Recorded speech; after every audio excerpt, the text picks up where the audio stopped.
Hello, and welcome to Trust Your Sacred Feminine Flow. I'm your host, Joni Advent Maher, mystic, spiritual midwife, and visionary leadership guide. It's my great pleasure to share inspiring and intimate conversations and emerging wisdom gathered from our collective feminine journey of awakening.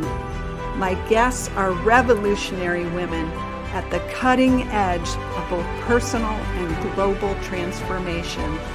I invite you to join us in claiming our sovereignty, changing the world, and flourishing no matter what. Welcome, beloveds. I'm so glad you're here today. I have a very special guest for you. I have a beacon of light for these dark and tumultuous times. I have a friend and a soul sister. I have Yemaja Jubilee joining us today. Welcome, Yemaja. Thank you, Joni, for having me, and it's a pleasure to be with you today. Yes, I'm so excited. Let me share a little bit about you and what you're up to so our listeners have some insight into this trip we're going to take together. That'll be good. Yes. So if you ask me, I would say Yemaja is truly a creative force of nature, and that she is always a breath of fresh air. She really is like a transmission of light in the most delightful package. She's an inspirational speaker and a poet, an author, a singer. She's the co-director of Cultural Libations. She works as a TV and radio hostess, a creative consultant, and she always brings positivity and a joyful spirit to her listeners. And she inspires people to recognize all the ways that they are not limited. She supports people in their unlimited potential and recognizing that they can get out of the box. She's the author of a book of soulful poetry. I couldn't keep it to myself. She's a guest columnist for the Charlotte Gazette, writing on growing up Black in Charlotte County. And she has a new fabulous fun show called Celebrity Buzz. And we are going to talk about her journey with the feminine, her practice of forest bathing, and all of her adventures. So welcome again, Yemaja. Thank you so very much, Joni. What a lovely, I always love listening to your voice, okay? Thank you for having me. Yes, thank you for joining us. It's taken us a few months to get you here, but here you are. Yeah, and that's wonderful because I have patience, and I know that things always come at the time that they're supposed to come. Yes, yes. So as I said at the beginning, your creativity and your positivity are I would say your calling cards or your hallmarks. And I see both of those as intimate elements of the feminine spirit. And I would love just to give you an invitation to dive in on your journey with the feminine, and perhaps even your journey with your creativity. Have you always been this prolific in your creativity? Well, I have not. I have always been creative, but since this times of uncertainty and COVID, I really have taken a very deep dive inside of myself and my connection with love, beauty, the big G, the God and goddess of the universe. It just seemed to heighten, all the external fears and anxiety that people were having. I haven't had that much of it. So, and I know it's because of the practices that I've done ongoing all the years, but just seem all of this is like I've taken an internal retreat Mm-hmm. inside of myself, you know? Yes. Yes. And So you're using your practices to nourish and source for yourself. So you're not plugged into the like the matrix out there. no, I didn't take the pill. Okay. No. But I grew up on a farm in Charlotte County in Saxe, Virginia. Mm-hmm. And as a young girl, I always used to go into the woods and play. Mm-hmm. Making friends with the trees and making friends with the birds and all of that. And my mother, I have to say, my mother was very, very in tune to plants and flowers in her gardening. Mm. So I feel like that was the start of me being in tune with nature. Mm-hmm. And on the farm, I walked barefooted a lot. Mm. Okay. Mm-hmm. I played in the mud, um, and played in the rain. Used to love to be outside in the rain, and mom used to have to make me come inside. Yep. And made red mud pies. Okay. Yeah. Oh, yeah. So you were naturally connected to the earth and her energies, it sounds like. Yeah, and my mother too. I'm talking about my creativity. Yeah. My mother had gardens that you would, when everybody else's vines were not doing any good, they were Mm. not bringing forth string beans and squash. She talked to her plants, Mm. and they always lasted longer than anybody else. And then she taught me how to can. Mm-hmm. you know we preserved everything we ate. We got it out of the gardens, or we slaughtered um pigs and things like that for the meat, but we Mm-hmm. raised vegetables. Mm. I mean, we had potatoes and everything like that, and I used to always have to go out and dig up the potatoes and the onions, and I used to love it because I got to play in the dirt by digging up the potatoes.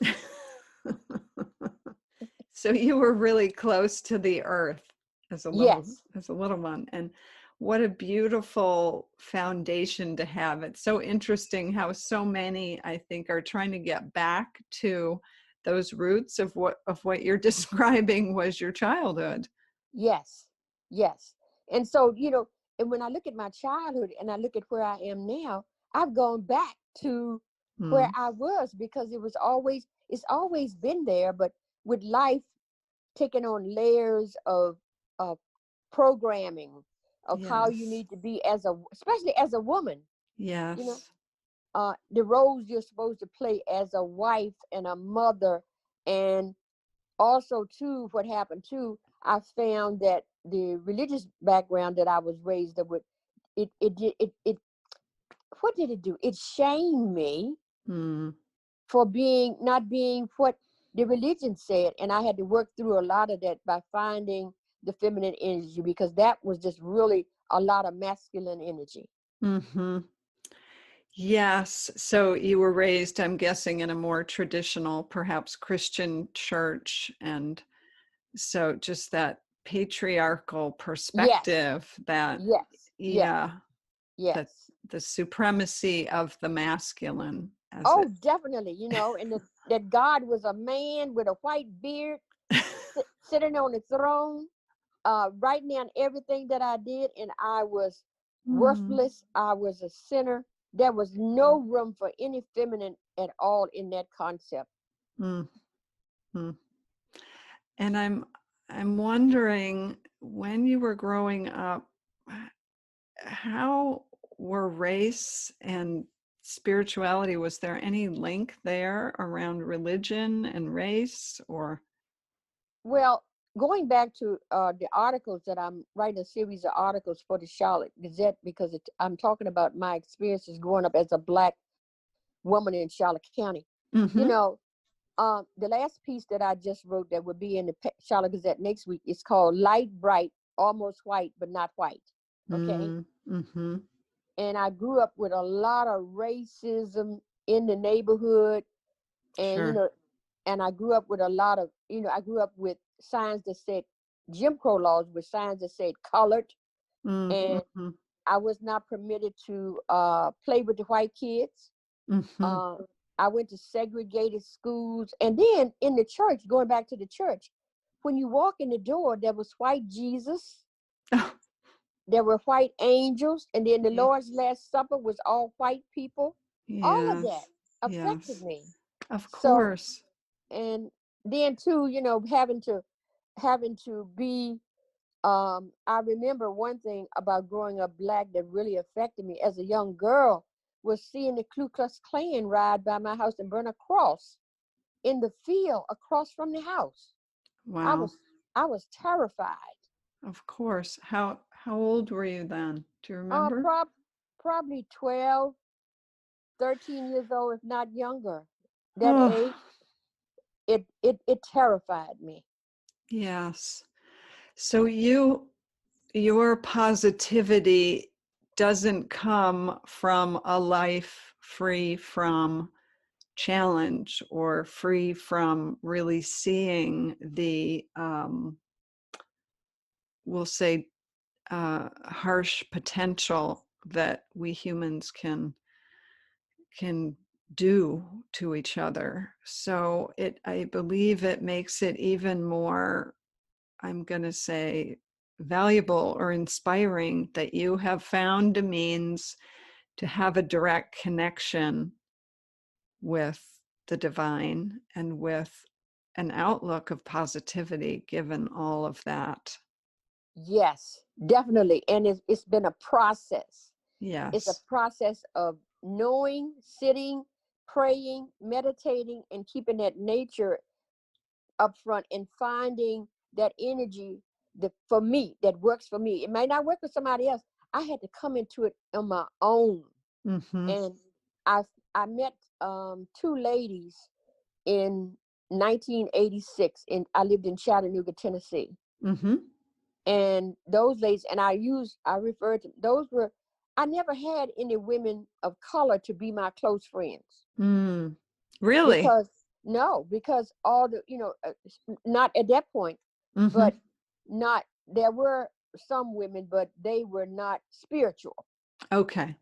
Okay, so that's the difference. There were women there, and I'm not putting down women of color, Uh-huh. but I always knew that there was more. I always felt it. I Mm. always knew it deep within. It's got Mm. to be more to life than this, and it's got to be something else out there. And I went after it. Yes. Yes. With a deep hunger. Yeah, hunger, hunger, hunger, hunger. And the only thing that started feeding my hunger is when I let go of some of that old programming and Mm. meeting these two ladies. Mm-hmm. And then my poetry. That's the other thing. The poetry, I wrote the first poem when I was 16 Mm. about the religiosity that I was under. Was called "Where Have All the Christian Folk Gone? They sure ain't gone to no heavenly home." You know, Right. Wow. so, You call yes, it like you see it. Yes. yes, yes, Yeah. So you have always, it sounds like, expressed the truth. Like you have through your creativity. That's yes, my perception. Yeah. yeah, yeah. And it started at 16 years old, and there used to be a Rexall drugstore in Chase City, Virginia, Uh-huh. and I had a racial incident in that store because as a young girl, my mother would go to Chase City to shop when she did shop at Mm-hmm. a at the market there, farmers Mm-hmm. market there, and I would skip down the street and look in all the windows at the dresses, Mm-hmm. and I would see these white mannequins, young girl mannequins with blonde hair, and then I go down to the next door, and there was always white man, everything was white. So I got thirsty because I was playing and a kid, innocent, Right, right. and Being a kid. yeah, I went into the Rexall drugstore. I'm gonna get me something to drink, and I sat down on the stool, and there was a Caucasian lady that was there, and she moved and looked at me like I was nothing. And Hmm. then the druggist told me he couldn't serve me, and I was so afraid because I wasn't even aware. I ran out of the store and ran to my mother, and my mother told me, "You cannot go in that store Mm. and sit down." Mm. But you can only go in there and buy things. You can't sit down. So I went back in that store and bought a diary. Mm. I bought a diary at Hmm. 16, a little pink diary, and I wrote that first poem. That's the first poem. I started putting my poetry and my secrets about myself. I started writing. Nobody never knew I did that. Mm. So Wow. the poetry and the expression started at 16. So do you believe that that was part of what helped you, because you really had two, at least two layers to overcome. You had both the gender issue and the race issue, that you were born female and you were born in a Black body. Yes, yes. And the layers that I've had to just really layer by layer look at all my life, and I'm still looking at it. It's a Sure. process, you know. It's because each time I always know that there's more. I've had to Mm-hmm. work through it with different people, and people, you know, it's amazing how what you need when you need comes to you when you are persistent and you are pursuing and knowing that it's there. It's the attitude that, hey, there is an answer, and asking the unaskable question, what people feel like an unaskable question. You don't Mm-hmm. ask it, and questioning all the answers that society gives you that you're supposed to believe, you know. Yes. Hmm. Yes. Hmm.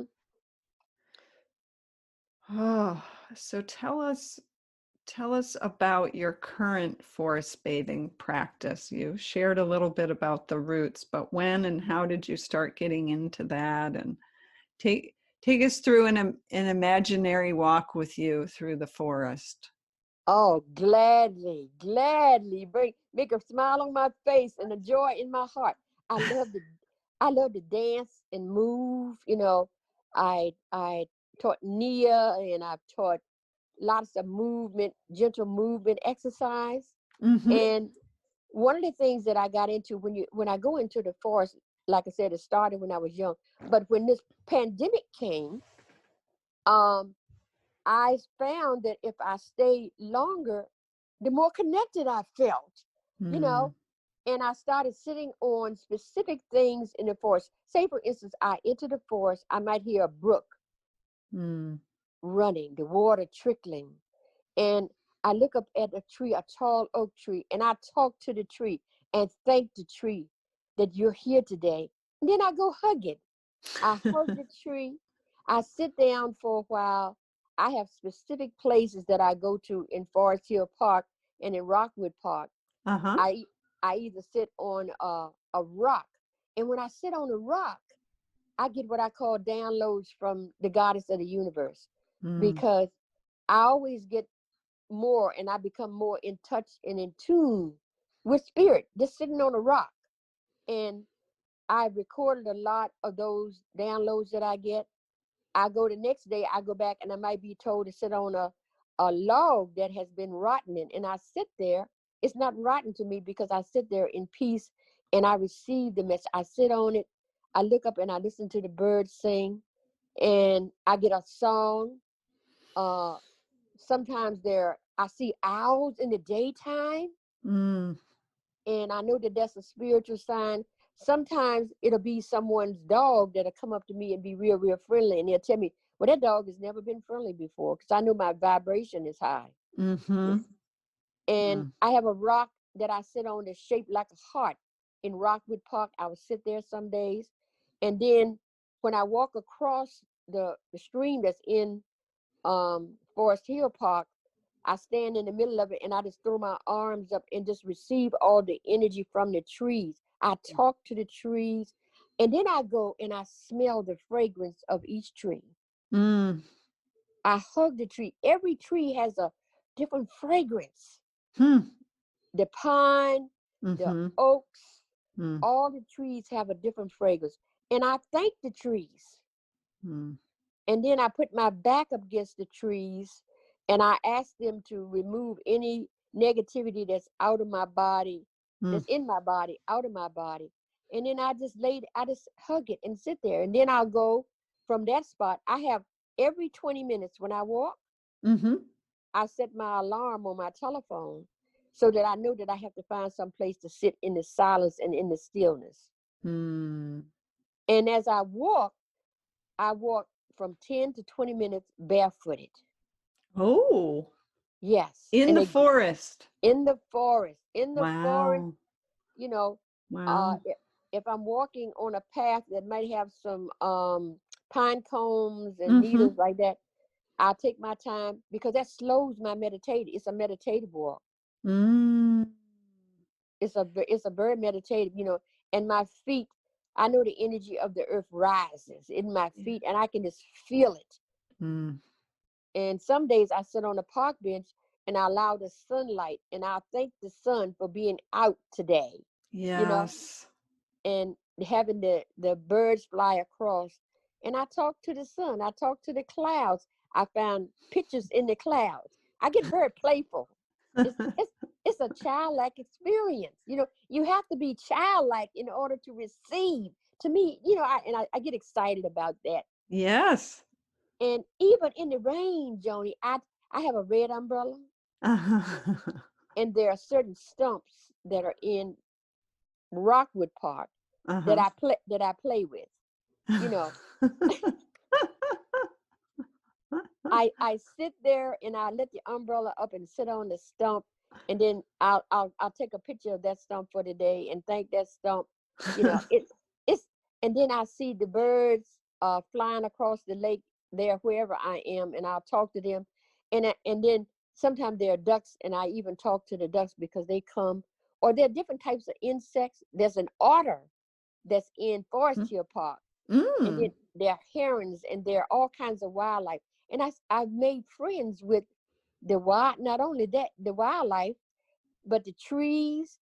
And whatever comes that day, I'll sit there and I look across the water and just allow it to just bring its energy to me. I ask for Mm. the energy to come. Mm.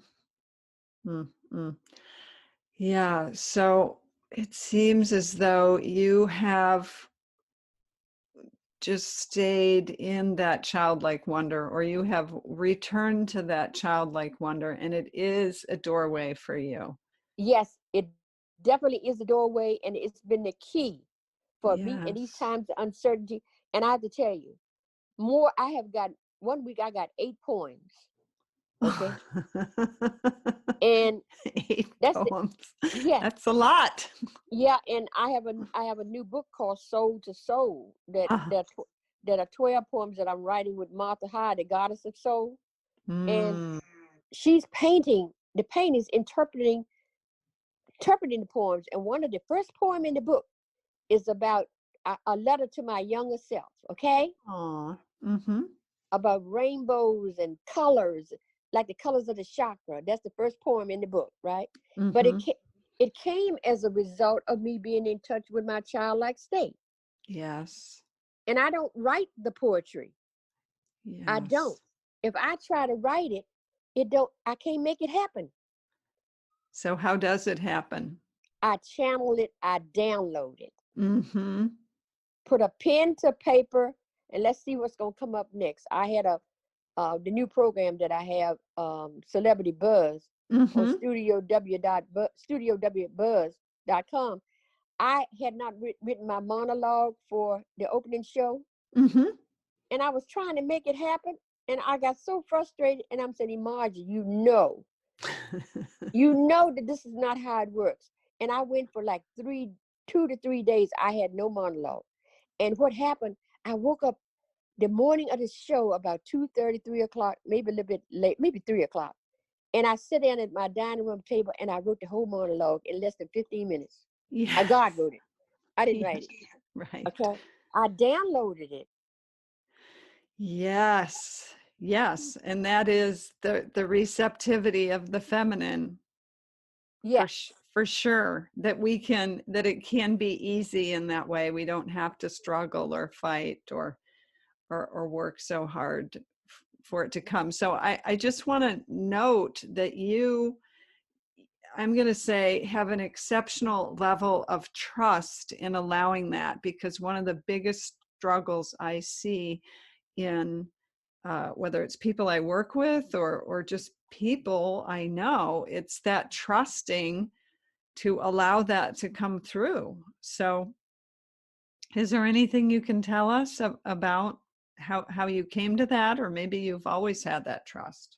Well, no, I didn't always have that trust. I didn't always have that trust.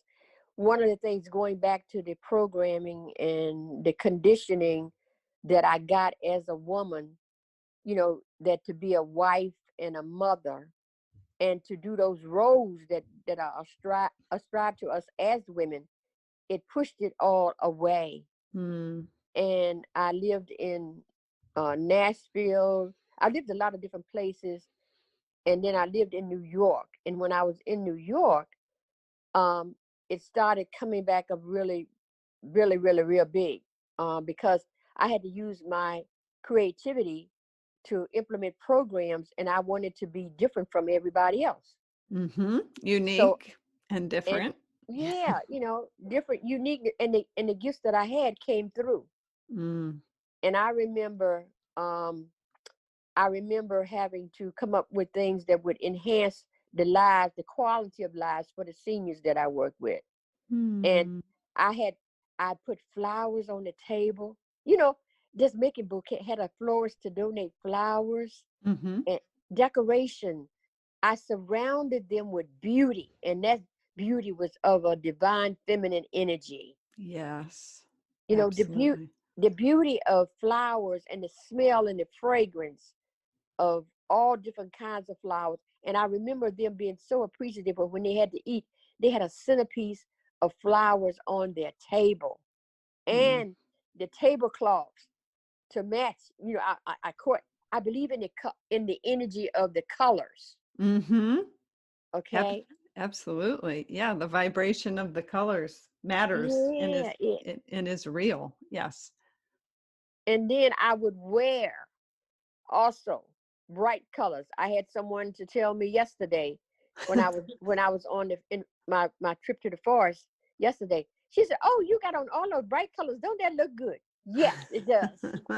That you look so bright, and I raise my own vibration by what I wear every day. So it's been a process of embracing. That's why I call the feminine love beauty. Mm. It's love and it's beauty, of course, Mm-hmm. and embodying that through dance and movement. I love to move, and I love to embrace the melodies and the notes in the music. I can feel it in my body. It resonates. Yes, you are very sensually in tune. That's Yes, everything you're describing, whether it's the smells or the feels, the way things feel, or what you're seeing, like all your senses sound like they are alive and turned on. yes. And The- internally, there's a different kind of connection spiritually. There's a yeah, there's a yes. oneness that comes with that. Yes, yes, Yeah, yes. I agree wholeheartedly. Yes. Yes, that when we turn on our physical senses, it opens our spiritual senses in a way. yes, it does. And I sometimes, when I have been awakened like at 2:30, 3 o'clock in the morning, and I've learned that when I need a new idea, Mm-hmm. one of the things that I've come to know about myself, if I wake, I don't get it but one time. I use it. The idea just comes Yeah, once, it doesn't it come comes back. once, and if I don't get up and write it, I do not have it anymore. Mm. And I've learned that's part of me doing this pandemic as well, because the ideas come so quickly that I have to either I got all kinds of notepads in my purse, but in the forest, I record everything on the phone. I just take the phone on and start talking, because the downloads come instantaneously. There's no strip. The downloads just turn the phone, and I tell myself, "Okay, Yemaja, time to get your phone out. Get your phone out." And I start talking, and Yes. I let whatever comes through my mouth come. Mm. It's beautiful. It It truly is. It's beautiful and it's divine, and I know it's love beauty. yes. And does it feel good? Yes, I am so in tune. I am joyous, and I would say blissful, because there's a Mm. connectiveness. There's a difference between feeling happy and feeling blissful. Yes. Happiness Absolutely. It's an external thing, comes from external things. You Right. know, getting a new car, a new dress, or whatever you. Okay, it's a temporary state of mind and a Yes. feeling. Yes. Joy and bliss comes from within my heart, Mm. and it's lasting. And there's a connectiveness. It's like a tapestry Yes. that runs through every cell, every bone, every joint, and I'm connected. Mm. You know, Yes. I just feel so good. You know, it's and I get sometimes I have to contain myself because No, don't do that. and I've learned, you know, people, you know, some people would, I know growing up when I used to do all that growing up, and people would tell me that I was crazy. They would call me Mm. crazy. You know, Mm. no, I know it's not crazy now. You know, it's not. It's a gift. I am Oh so God, in yes. touch with that and the brilliance. I have embraced my brilliance and my creativity Oh. because a lot of people teach, you know, you to package your brilliance and package your creativity. No, I don't believe in a box. There is no box. There's infinite potentiality, and I can have infinite ways of expressing it. You are such a permission giver for that, Yemaja. Yes. Like listeners, I want you to take that in. That there's no reason that only Yemaja gets to live that way. Like we all have the possibility of living that way, right? And it's very easy when you ask to be shown ways Yes. to express. And I tell you what I do. I bless my head every day. Hmm. I bless my thoughts in my head. I bless my ears. I bless my mouth. And most of all, I bless the uniqueness of my face that I take forward in the world. I got that Aw. practice. I've had that practice from my Yana Van Zant for a long time. And I do it in the shower. I Uh-huh. bless, I do it in the shower with the water. And I bless my whole body. I bless my whole body. Hmm. And then, you know, there's that really helps me to start my day. And then there are days I wrote myself a body affirmation. All right. Mm-hmm. I I use I use affirmations. I wrote myself a body that there, you know, that it's my body. This is my body. This is my body. My body is a vessel that is filled with the divine spirit. Hmm. You know, it is my body is the vessel that holds and houses my spirit and my soul.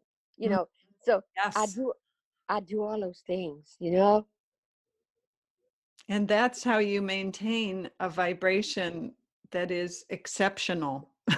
I would Yes. say Yeah, but joyfully exceptional, yeah, exceptionally and joyful. yeah, right. And you know what? It's a thing where some days I've learned one of the things that I feel like I was doing as a woman, Yes. I was beating myself up with them old tapes in my head, you know, about that, you know, that I was not good enough and you do that, you're crazy, and all those old tapes would come up. So what I had to do, you know, we all have an inner roommate. We have an inner roommate that has Yes. that is there. I'm laughing because I'm laughing at myself, right? But Yes. journaling and knowing that it's there, and then I can reframe, and I use what I call taps, TAPS. Mm-hmm. That means that I have tools. I have a toolbox with tools in it. Then I have a change of attitude, looking at a positive way. Mm-hmm. The A stands for attitude, and then A stands for alignment. Mm. Okay, and the P stands for infinite potentiality, infinite potentials that are always in the universe, and they're always happening. And the S stands for spirituality. Mm. I use taps that way. And I call, you know, ever since we're doing everything via Zoom and everything, I say to the people that I work with, you have to zoom in on yourself, then you zoom out in your perspective. Okay, you That's wonderful. you you can use Zoom just like we use Zoom to, you know, you're doing this recording and you use Zoom for virtual. Zoom in on yourself and do an introspection and look at your heart and stay in your heart center. Zoom out and look at all the perspectives that are around you And you have the Yes. opportunity to change your perspectives, change them, transform them, Mm. transforming them. That's some of the things. And I make up a lot of things on the spot, because I never know what's going to come through me, but I trust it.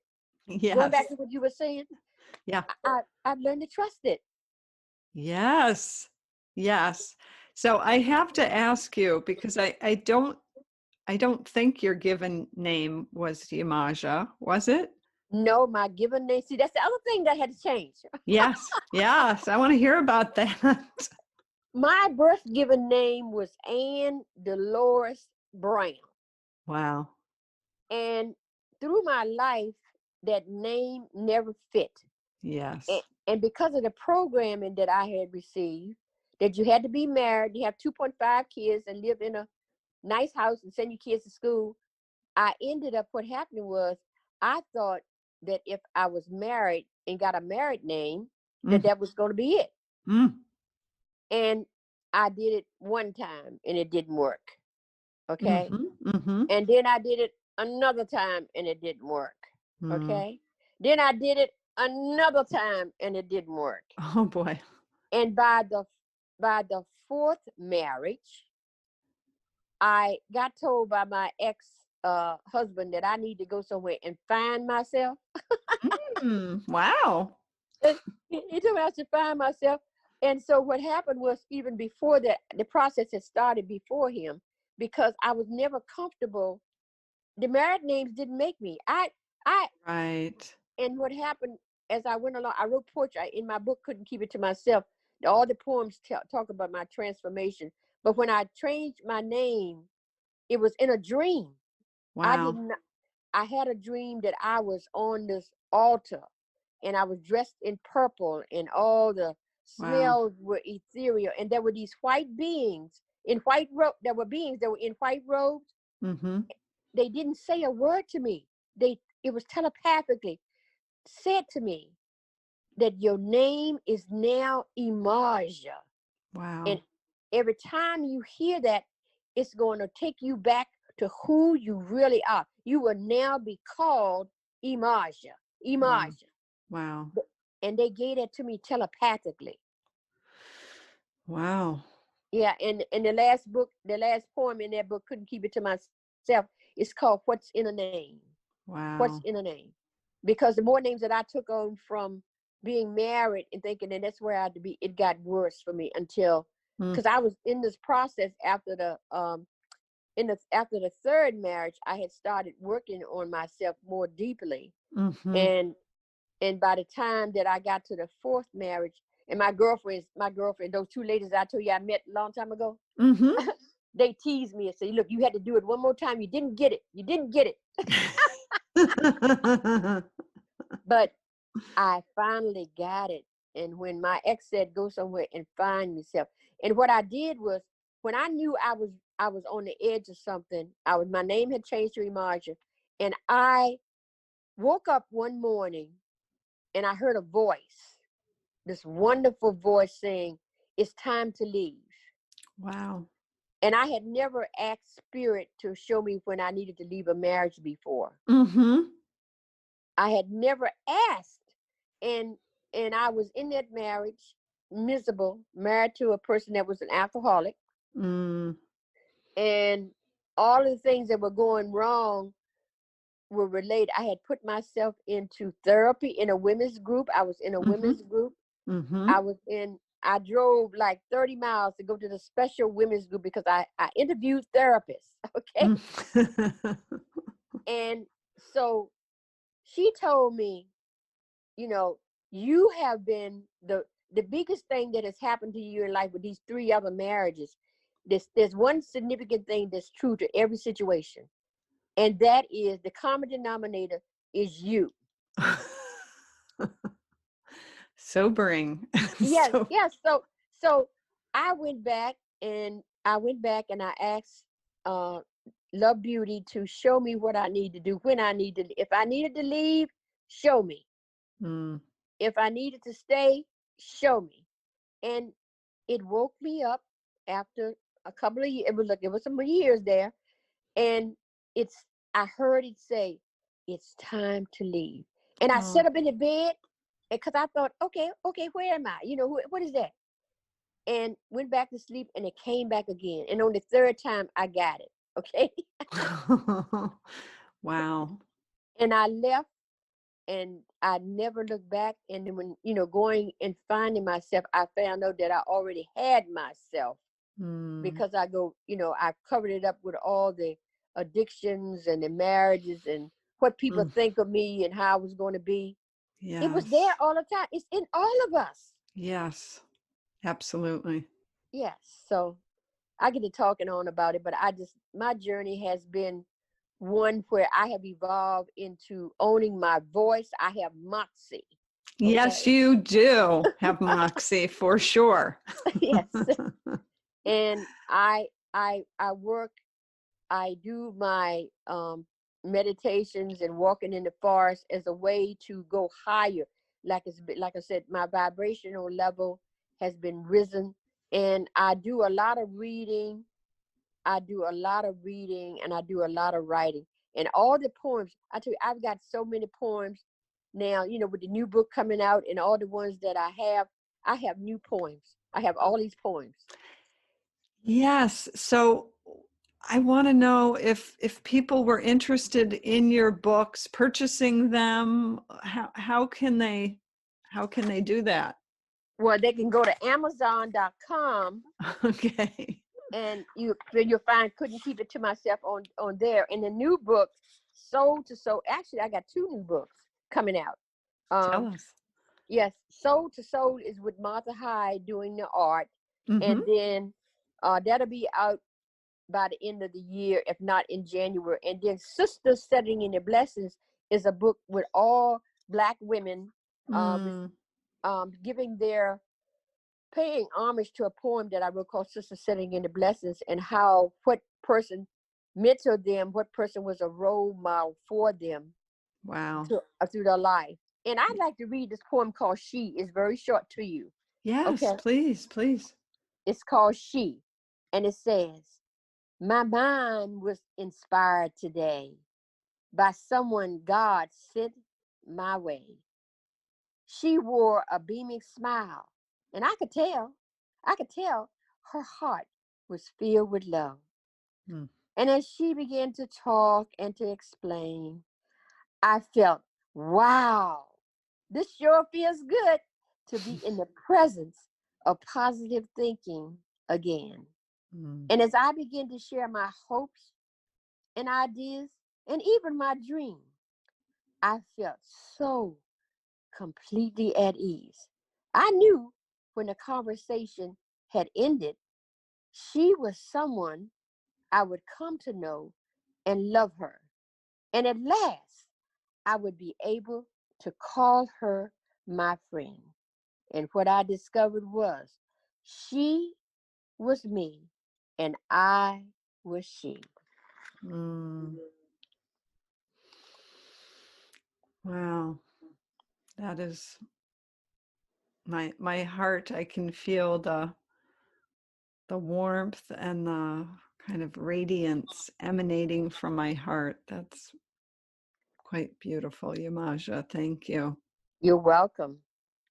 Yeah, so we need to bring this to some closure. And if if a listener wanted to get in touch with you or stay tuned to all the amazing things you're doing, you said the best way to do that is to follow you on Facebook. You follow me on Facebook, Twitter, and Instagram with Yemaja, using Yemaja as a handle. And also, everything that I do now really is on Facebook. My website is under construction because things have just prepared to where I have to move to another level. And I'm Right. willing, that's going to be, it's going to be lovelightandpositivity.com. Wonderful.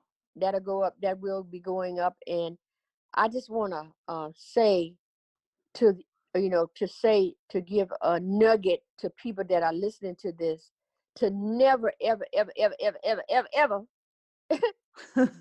Ever. yes, give up on yourself.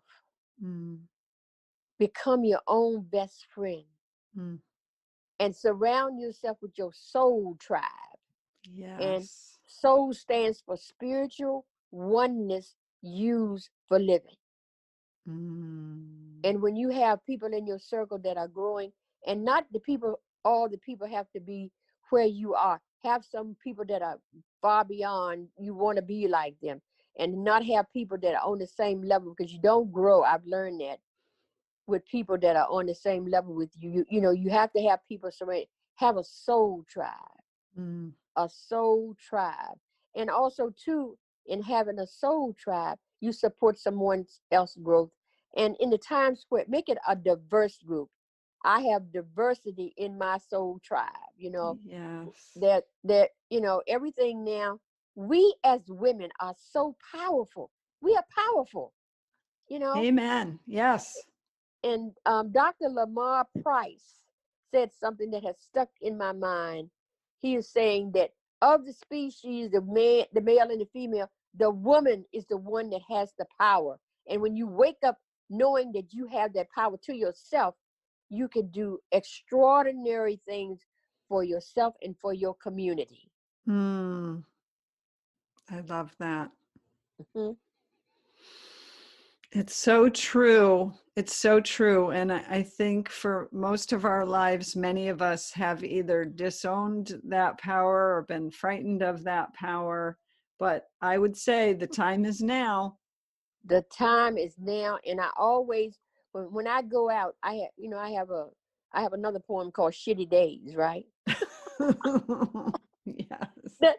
And when I get those days, because I consider the shit the fertilizer, it it turns the fertilizer and you grow. So when I get those days, you know, I tell myself that, okay, I'm gonna be learning something new here. You know, Yes. with the way that the uncertainties are around us now, we're all in this global transformation, inner transformation. Yes, And we are. it starts with us as well. And I just really believe in all the positivity and all the love. My mother was a loving person. I first learned how to love from my mother. Yes, I was feeling your mother right before you said that. There was something about your mom. And so Yes. she offered you, it sounds like a legacy of love that you Yep. are for sure Yep. passing on. Yes. And that's what, you know, my daughter and I have, you know, like I told her, you will never be able to say your mama didn't live her life in the fullest, and give me a party. Don't be throwing me in some casket, you know. You know, when people come and look down in your face and say, oh, she don't look like herself. No, I'm dead. But I want a party to celebrate my life, because I am bringing and asking love, beauty, and knowing I'm going to receive whatever I ask and whatever I believe. Yes. Yes, yes. Yes, indeed. Amen. Well, Yemaja, thank you so much for being the just the beautiful light of positivity in this world, because we need you. And for joining us today and sharing so generously. You're welcome, and thank you for allowing me to come and be on your platform. I really, really, really enjoy your broadcasts. I listen to you every time you put one up. So, you know, it's like Aw. I followed you for a long time, as you know. So, Yes. Well, mhm. it's a treat. And I know listeners, when this comes out and for years to come, are going to be enjoying this episode. So Thank you so much, Joni. you're so welcome. I'm so glad we could do it, and I appreciate it. And I, of course, want to thank you, our dear listener, for joining us today as well. And as always, what do we say, Yemaja? As always, As all, trust, uh-huh, trust what uh-huh. your heart knows, right? Trust what your heart knows. That's the right place to be in. Yes, amen. Mhm, All right. mhm. Thanks for listening to Trust Your Sacred Feminine Flow. If you enjoyed this episode, please share it with a friend and be sure to subscribe, rate, and review wherever you get your podcasts. And visit theradianceequation.com to receive your copy of The Radiance Equation, a visionary's guide to coming out of hiding, owning your wisdom, and creating your greatest impact.